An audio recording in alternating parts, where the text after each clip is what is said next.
Good evening students, कैसे हैं आप? I hope you all are well. Class हम लोगों ने 8th क्लास का चैप्टर नंबर 3 स्टार्ट किया था, that is mineral and power resource from your NCERT book. Starting के चैप्टर में हमने एक स्टोरी पढ़ी थी दो बच्चों की, कीरी और सुकान, जो डिस्कस कर रहे थे कोल माइंस के बारे में। फिर हमने उसके साथ स्टार्ट किया था मिनरल्स क्या होते हैं, जिसमें मैंने आपको बताया था कि कोई भी नेचुरल अकरिंग सब्सटेंस जिसकी अपनी केमिकल कंपोजिशन है उसे हम क्या बोलेंगे? मिनरल्स बोलेंगे। Then we have discussed types of mineral. Types of mineral we have discussed that we have two types of mineral, metallic mineral, non-metallic mineral. Metallic mineral are further divided into ferrous and non-ferrous. Metallic जिनके अंदर metals हैं, non-metallic जिनके अंदर metals नहीं हैं। Metallic के आगे दो पार्ट्स हैं, फेरस और नॉन फेरस। फेरस जिसके अंदर आयरन है और नॉन फेरस जिसके अंदर आयरन नहीं है। ये हमने मिनरल्स पढ़े थे, टाइप्स ऑफ मिनरल। फिर हमने एक और में पढ़ा है एक्सट्रैक्शन ऑफ मिनरल, जिसमें हमने पढ़ा जो मिनरल्स हैं that are be extracted by mining, drilling and quarrying.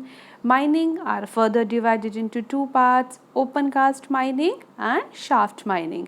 Mining का सिंपल मतलब क्या है? जब हम चीज़ों को अर्थ से बाहर निकालते हैं। ओपन कास्ट माइनिंग में हम कैसे निकालते हैं? जब हम मिनरल्स को निकालने लगे हैं और वो बहुत हमें ज़्यादा सरफेस को डग नहीं करना पड़ा, शैलो डेप्थ में हमें मिनरल्स मिले, उन्हें हम ओपन कास्ट माइनिंग कहते हैं। और शाफ्ट माइनिंग हम किसे कहते हैं? जब हम बहुत सारे डीप बोर्स करते हैं और उसके साथ जब शाफ्ट माइनिंग मतलब नीचे जाकर जब हमने मिनरल्स को निकाला, that is known as your shaft mining. Then we have discuss drilling. Drilling के अंदर आपका आ जाएगा पेट्रोलियम और नेचुरल गैस। और मैंने आपको कहा था कि जब भी आप कभी ड्रिलिंग वर्ड देखें, कहीं भी ड्रिलिंग वर्ड देखें, तो आपने हमेशा उसमें पेट्रोलियम और नेचुरल गैस के ऑप्शन के साथ ही जाना है। नेक्स्ट हमने देखा क्वेरिंग। क्वेरिंग में क्या होगा? जो मिनरल्स हैं जो बहुत ज़्यादा अर्थ के पास हैं, lies near the surface are simply dug out. ज़्यादा नहीं कुछ मेहनत करनी, सिंपली हमने उन्हें बाहर निकाल लेना है, तो उसे हम करेंगे क्वेरिंग। आज हम जो टॉपिक आपका स्टार्ट करेंगे वो हम करेंगे डिस्ट्रीब्यूशन ऑफ मिनरल्स। क्या हमारे मिनरल्स पूरे अर्थ के ऊपर इक्वली डिस्ट्रीब्यूटेड हैं? तो आंसर क्या है इसका? नो।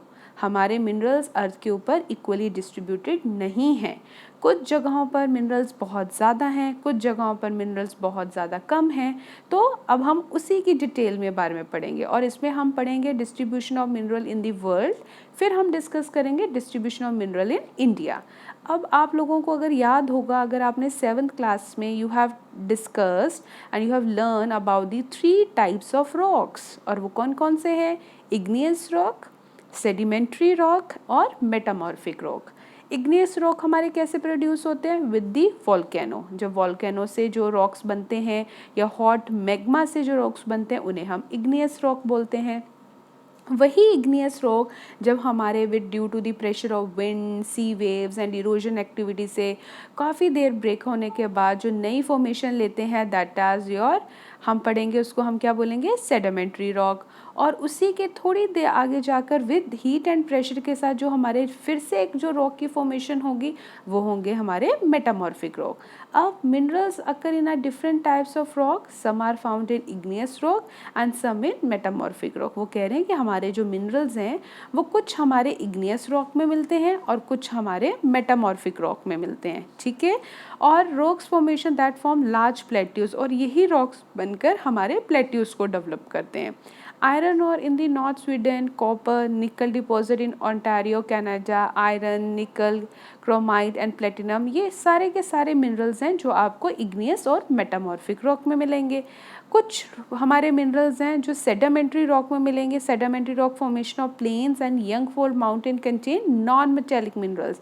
जो आपको मेटेलिक मिनरल्स हैं वो आपको मिल जाएंगे आपके इग्नियस और मेटामॉर्फिक रॉक में, और जो आपके नॉन मेटेलिक मिनरल्स हैं वो आपको मिलेंगे सेडिमेंट्री रॉक में। प्लीज़ इसको याद रखिए, मेटेलिक मिनरल्स हमें मिलेंगे इग्नियस और मेटामॉर्फिक रॉक में, और नॉन मेटेलिक मिनरल्स हमें मिलेंगे सेडिमेंट्री रॉक में, राइट।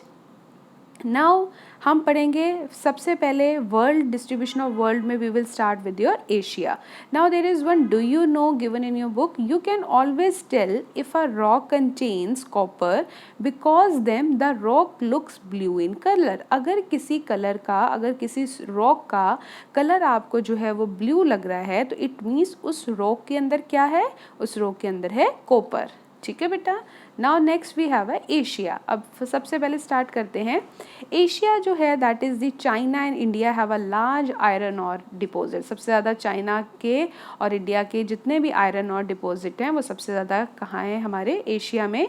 किसके पास हैं, चाइना और इंडिया के पास हैं.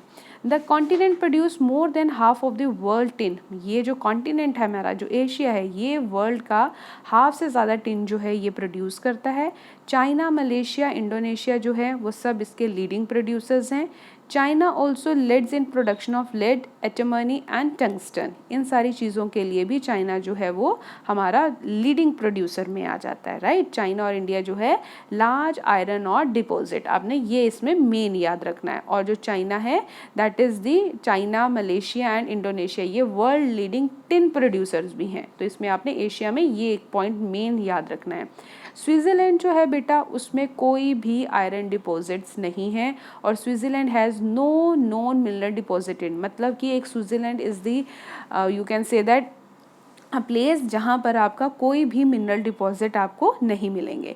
नेक्स्ट है बेटा आपका यूरोप. यूरोप के अंदर आपके leading producer of iron ore in the world, सबसे ज़्यादा लीडिंग प्रोड्यूसर कौन है हमारा, दैट इज़ आयरन और का यूरोप है.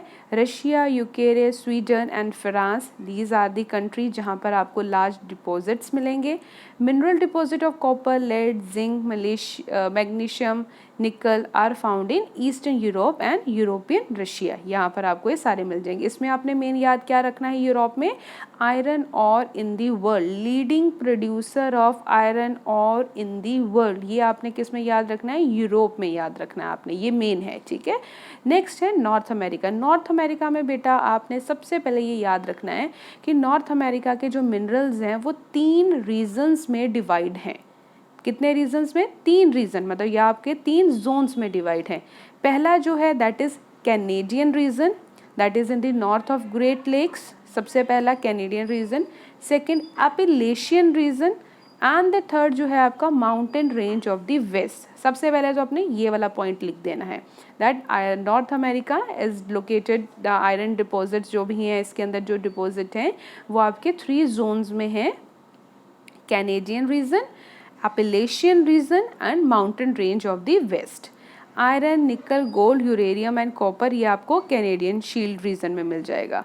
कोल मिलेगा आपको एपलेशियन रीजन में और वेस्टर्न कॉरिडोर में जहाँ पर आपका जो थर्ड है वहाँ पर आपको कॉपर, लेड, जिंक मिलेगा. पर जब आपने नॉर्थ अमेरिका के बारे में डिस्क्राइब करना है अपने एग्जाम्स में तो आपने सबसे पहले यही डिस्क्राइब करना है कि this is divided into 3 zones. Right. चलो नेक्स्ट देखो साउथ अमेरिका. साउथ अमेरिका किस चीज़ का लीडिंग प्रोड्यूसर है, ब्राज़ील. ब्राज़ील जो है वो सबसे ज़्यादा लार्जेस्ट प्रोड्यूसर है high grade iron ore in the world. सबसे ज़्यादा अच्छी क्वालिटी का जो आयरन और बनाया जा रहा है वो बनाया जा रहा है आपके ब्राज़ील में. चाइल और पीरू जो हैं वो लीडिंग प्रोड्यूसर हैं कॉपर के. याद रखना है ये बिल्कुल, चाइल एंड पीरू जो है leading producer of copper. Brazil and Bolivia are the among the world largest producer of tin. South America में आपको गोल्ड, सिल्वर, जिंक ये सारे मिनरल्स मिल जाएंगे. ये आपने अपनी बुक से रीड करना है अच्छे से. और इसमें मेन जो चीज़ याद रखनी है वो आपने याद रखनी है, Brazil is the largest producer of high grade iron ore in the world. Now next है हमारा अफ्रीका.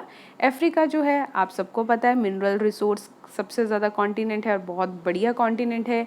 यहाँ पर आपको वर्ल्ड लार्जेस्ट सबसे बढ़िया क्या चीज़ मिलेगी जो आप सबको हमेशा याद रखनी है, डायमंड, गोल्ड, प्लैटिनम, जो ये ज्वेलरी वाली चीज़ें हैं ये सब के सब आपकी अफ्रीका में हैं. South Africa, Zimbabwe, Zaria, these all are the producers of world producer of बेटा गोल्ड के हैं ये.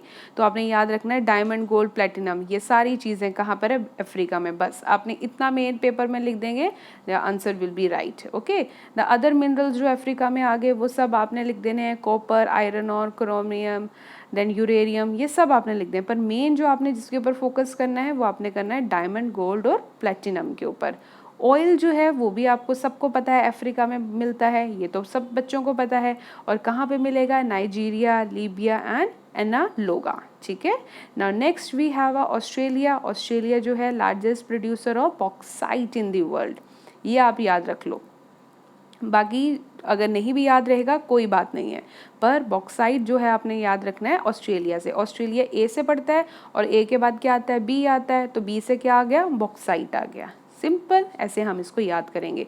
और इसमें एक जगह है जो आपने याद रखनी है, कालगोरिया एंड कूलगादिया, ये दो प्लेसेस हैं जहाँ पर आपको ऑस्ट्रेलिया के western Australia have a larger deposit of gold. यहाँ पर आपको, ये वेस्ट में है जहाँ पर आपको गोल्ड के डिपॉजिट्स मिलेंगे, ठीक है।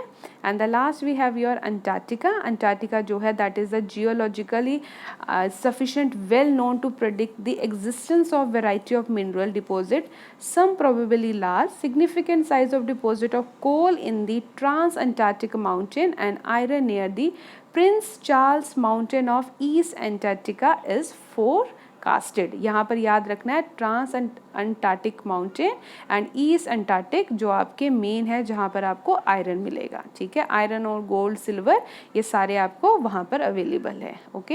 And then now next we uses of mineral. Minerals के सबको पता है इंडस्ट्रीज़ में यूज़ हो रहा है, जेम्स वगैरह जो हैं वो इसके बन रहे हैं, सेट ऑफ ज्वेलरी में इसका यूज़ हो रहा है।